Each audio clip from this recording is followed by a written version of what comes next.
plants, when we think about all the wetlands that once surrounded Onondaga Lake, that went up and down Onondaga Creek, those wetland plants are also adapted for the seasonality, for winter, because this time of year they're storing carbohydrates like mad, putting lots of starches underground to fuel their own growth come springtime.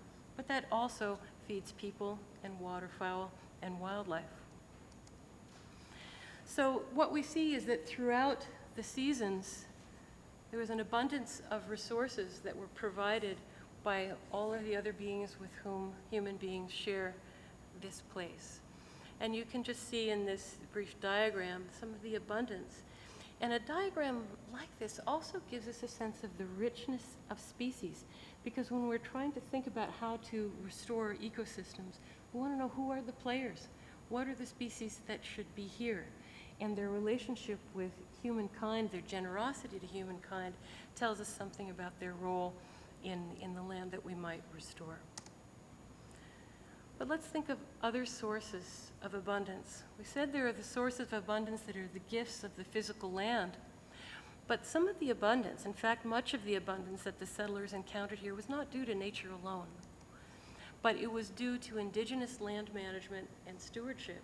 It was due to the caregiving practices of the Haudenosaunee people who lived here and other people throughout the region. So in fact, this American wilderness, it was a real myth, of course, that the settlers encountered a wilderness where there was, that had never been managed by people. In fact, indigenous people engaged in many of what we call traditional resource management practices. Burning, coppicing, which is a kind of pruning of wetland plants. They created a literal mosaic over the landscape with these ecotones. Ecotones are the edges between one patch of ecosystem and another. People also were involved in transplanting species from one edge of a range to another, and so people were real agents of dispersal and agents of creating species diversity. Far from being passive bystanders, they were active participants in the diversity of their landscape. And all of these words here are only to say that if you're going to manage a landscape, if you're going to live according to a seasonal cycle, it requires extensive, detailed knowledge. It requires traditional ecological knowledge, or what I think of as native science. This list, from meteorology to species interactions, successional patterns, this reads like the textbook or the table of contents of an ecology textbook. All of this was within the purview of native land managers. This knowledge, like science, was generated and maintained between generations for millennia. So let's now turn in specific to the plants, some of the most obvious aspects of our ecosystem here. And what was the nature of the pre-settlement vegetation? If you walked here 500 years ago, what would you see? Not the forest primeval. You'd see a place that was very patchy. Patchy in space, with a lot of edges between different kinds of vegetation, and patchy in time, because people were dynamic stewards of the landscape, changing it, managing it. And again, an abundance of these edges or ecotonal areas. One of the remarkable things about these ecotones is they're very diverse. They not only have all the species that belong in, let's say, an old-growth forest, but they have the ones that belong on the edges and the ones that might be in the adjacent meadow. So these ecotonal areas created by people actually increased species diversity. This map brings it very close to home. This is the pre-settlement vegetation of Onondaga County. Maybe you can look and see what the forests look like around where you live. But if you look at this vegetation map, see that it's really quite different than what we experience today. First of all, there's that big swath in the middle of oak and chestnut. We're not going to find any chestnuts anymore. Only the southern part of the county was in these northern hardwoods, the beech, birch, maple, and hemlock, while much of the rest of the county was in oak hickory. And it's not that way today. The forest structure and composition that you might have found on a walk 500 years ago is very different from what you'd see today. And this photograph gives you a little bit of a sense of that. In an indigenous management landscape, the trees are larger, they're spaced far apart, so it almost looks like a park. And the kinds of species that we might have found at that point were more oaks, hickories, chestnuts, walnuts, instead of the maples and birches. Not only did indigenous people manage for oak, hickory, walnut, and chestnut because they were good food and good food for wildlife, for themselves as well as for wildlife. Again, if we turn to some of the journals that Bill Cronin cites in his work, they say the timber of the country grows straight and tall, some trees 30 feet high before they spread their first branches. Forests so open they can be traversed by a large army. Interesting terms. In many places, diverse acres being so clear that one may ride a hunting. Why were the forests so different? In large part, indigenous management. Firewood harvesting changed the age structure of those forests. Intentional burning selected against those trees that can't tolerate fire, things like maples, while oaks flourish after fire, as do chestnuts and hickories. And some of the trees that really respond well to fire are not only resistant to ground fires, but then they'll sprout up from their base. And fire removes ground level competition. So native peoples were using fire very skillfully to manage the landscape.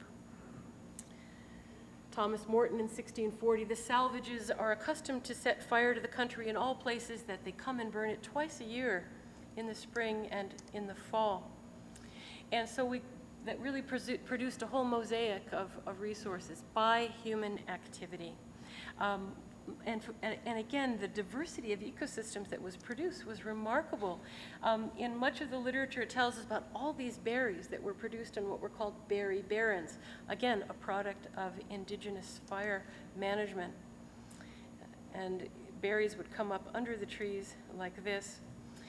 One of the other reasons that fire was such an important traditional resource management tool was that it created meadows like this. Meadows like this that were very attractive to deer, to elk, and to bison. And so native people were managing a landscape in such a way that it benefited all of those species as well as themselves. To the point that some of the settlers, when they arrived here, they were really surprised that there weren't any domestic animals, that there weren't any barns. Well, why in the world would you need a barn if you burn a meadow and you create a big patch of lush, succulent grass? Where are the deer and elk going to be? You don't need to lock them up in a barn. You create food for them and they'll be nearby. But this is not the way, of course, the settlers interpreted it. While intense seasonality can bring abundance, as we've seen, it can also bring winter hunger, another less positive consequence of the seasons. And so native people, of course, invented some of the most remarkable agricultural systems that the world has ever known.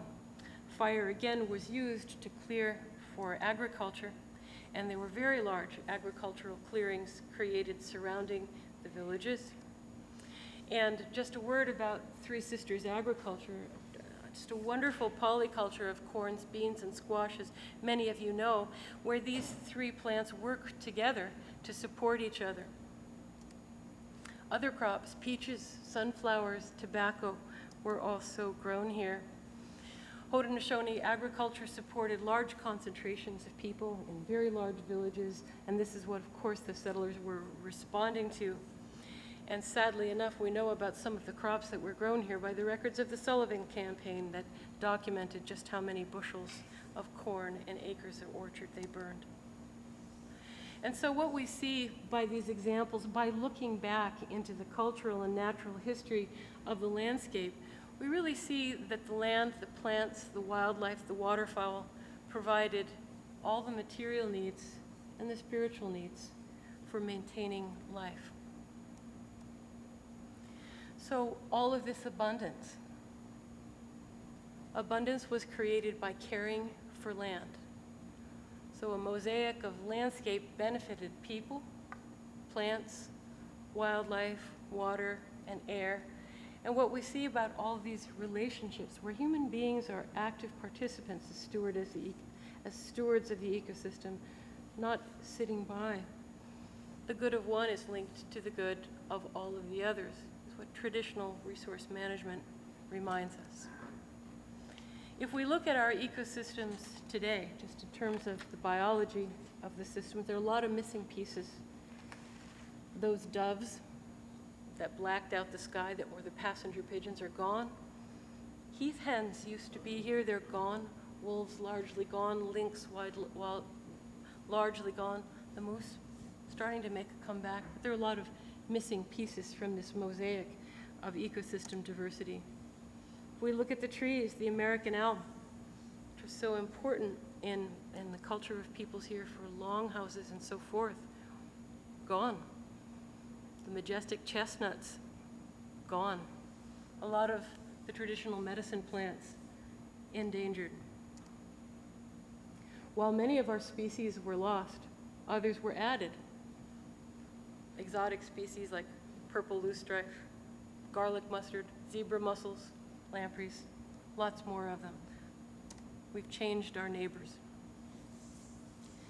Let me turn now to thinking and finishing up here with different views of this landscape.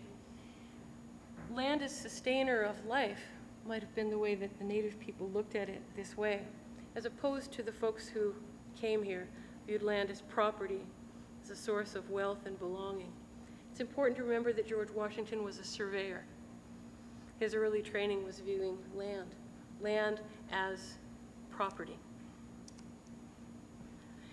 And one of the reasons that I wanted to tell you the story of how people managed the land here was because the English preconceptions about lack of land management and their grasp of this myth of the pristine was one of the reasons that how they justified dispossession of native people. They said the Indians are not able to make use of 1/4 part of the land, neither have they settled places as towns to dwell in. They change habitation from place to place. The Puritan culture that came here took exception to the way that native people lived because in the English mind, hunting, fishing, picking berries were pastimes of the idle rich, not ways of sustaining oneself and sustaining the land. But because native people worked with natural processes, the land didn't seem to be substantially altered from a state of nature to the Europeans. They really did view this as a wilderness, not as a carefully tended and stewarded landscape. And so in the writings of many of the English, what we see is that we should come and take this land. This land is open to us because native people were not improving the land. They had no domestic animals. They had these gardens that weren't planted in straight rows with only one kind of species. They had impermanent dwellings. They didn't own property. Therefore, in the mind of the conquerors, the land was free for the taking. Jonathan Winthrop gives us another reason why they thought this land of abundance was free for the taking. Epidemics were a side of God's providence in sweeping away great multitudes of the natives so that he might make room for us here. Forces us to think, what does land mean? If I think about some of the traditional teachings of the Potawatomi people, of indigenous people all over the world, we view land, the home places, not just as our residence, but as the place of all of our relatives, the non-human persons with whom we share this place. Land is our connection to ancestors. Land is a healer. Land is home, as sustainer. We often identify ourselves by where we came from. Land is part of our identity. Land is a holder of wisdom. It's a source of knowledge.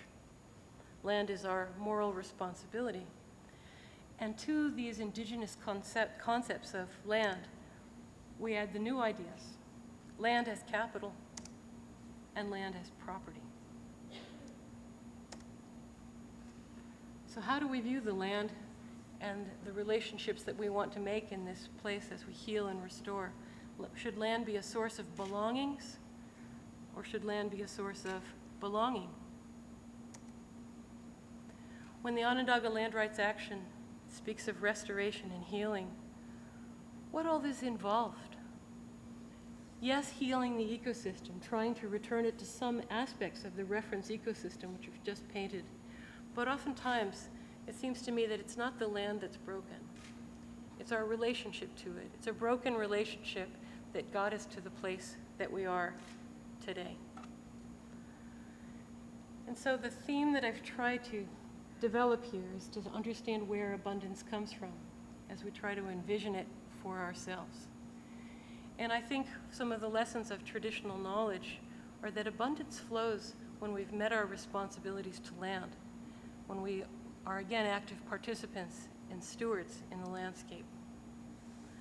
So what we're looking for in thinking about the healing of the land and understanding what it looked like 500 years ago is not a return to the past, but as Jack said, a way of going forward. And most of us here are immigrants to this place. Maybe our families have been here for many generations, but fundamentally we're all immigrants here. And one of the challenges of an immigrant society, if we are to live sustainably, is to do what I think of as becoming native to place, living as if this was the land that sustained you, living as if land was a moral responsibility, as if it were our home, as if it sustained us. And I think I'll close there, and now we'll narrow that circle from thinking in a sort of a scientific sense about the broader context of the homelands and the natural and cultural history to now thinking about them in specific in the Onondaga territories. Thank you.